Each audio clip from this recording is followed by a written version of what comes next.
Aquesta setmana ha arribat un dels moments més esperats pels veïns de Sants Montjuïc.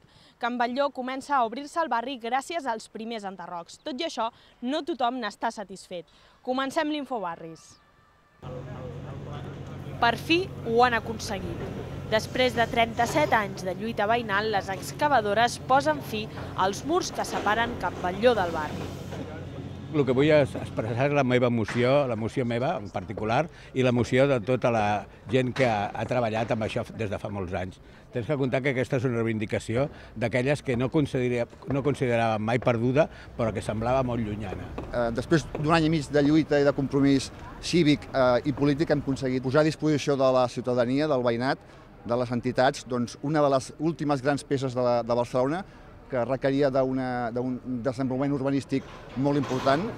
Per aconseguir-ho encara queda molta feina. Durant les properes setmanes es tiraran 2 murs i 8 locals. Alguns veïns, però, ja pensen com serà aquesta zona de Can Batlló d'aquí a uns anys. Aquí, precisament en aquest tros que s'està enderrocant, va la primera promoció de pisos de protecció oficial.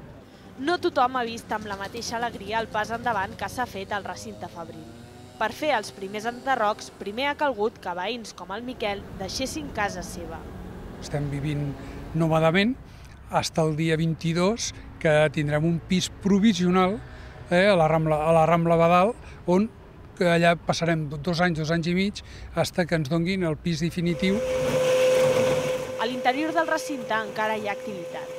La majoria d'industrials han marxat després de rebre la indemnització de l'Ajuntament, però alguns encara treballen en espera de rebre la compensació econòmica que la Generalitat els va prometre.